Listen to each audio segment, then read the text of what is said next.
大家看，這是我的盆栽藍莓，一顆就可以長這麼大，一次能摘這麼多果子哦。今天呢，我帶着大家來手把手的種植藍莓的苔蘚小苗，很快这個小苗就可以跟我的盆栽藍莓一樣長得這麼大，然後一次摘好幾斤果子。我會給大家具體講講應該怎麼去種植，然後後期應該怎麼去施肥，還有枝條應該怎麼去管理，讓它變成很好的、很壯的結果樹。那想把盆栽藍莓種好，我們首先要了解一些關於藍莓的知識。藍莓呢屬於杜鵑花科月菊屬的植物，這樣的植物呢，它的根系都是毛毛根。另外呢，它對土壤的要求比較高，土壤要做到疏鬆透氣、多腐殖质。另外，後期大苗呢，酸度盡量要做到 4.0 到 5.5 左右，這樣它的植株才能長得好。那今天呢，我帶着大家來定制這樣的苔蘚苗。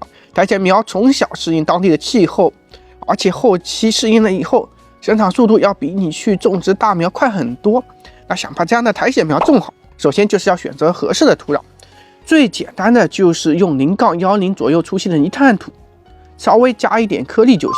顆粒我一般用的就是完全腐熟發酵的松樹皮。定植這樣的小苗呢，我們在選擇盆的時候也要特別的注意，盆盡量選擇這樣的小的、透氣好的盆。一般定植這樣的很小的苔蘚苗，選擇1加侖左右的盆就行了。在定植小苗的時候呢，大家千萬不要在土壤裡面加硫磺粉。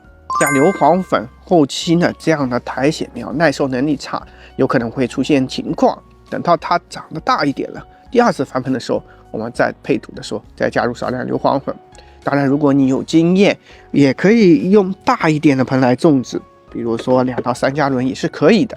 但是大盆的時候呢，泥炭土的顆粒也要選擇相對粗一點，比如說5-25或者10-30左右的。然後在裡面再加入少量的稻殼，少量的完全腐熟發酵的松树皮就行了。用大盆呢，後期它的水肥集中，如果你能管理的好，它的生長速度也要比這樣的小盆快很多。種植的時候呢，我們首先把它的根系簡單的打散一下。簡單的打散的目的就是為了讓它更好的適應新的土壤。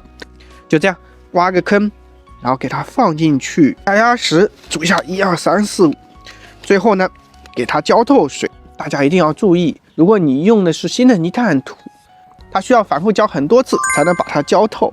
那把藍莓種活是沒有問題了。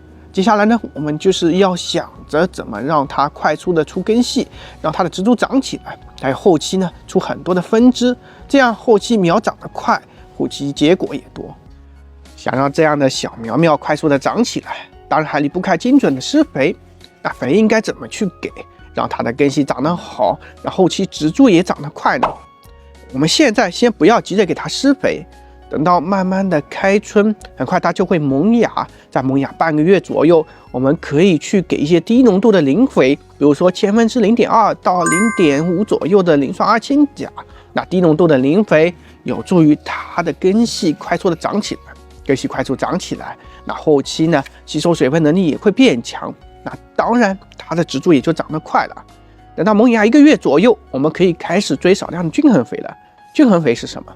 就是氮磷鉀含量一樣的肥料，我們可以去給一些17-17-17的硫酸鉀複合肥，每隔1個月去給1次就足夠了。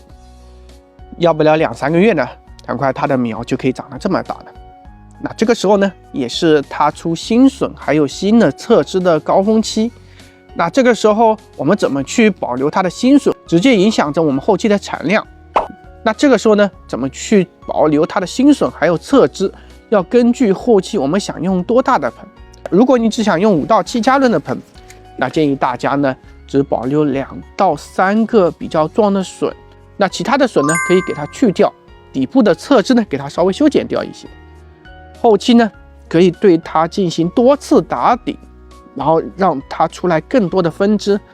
分支越多呢，它的結果枝也就會更多。颗粒的養護呢，它的結果量也會越多。如果你後期想用的盆比較大，那可以保留5到7根。那有了好的樹型，在9月以後，保證土壤裡面的磷元素充足，這樣呢，它的花芽就會形成的好。第2年再合理的養護，自然就會結不少果子。好了，今天的視頻就到這裡了，我們下次再見。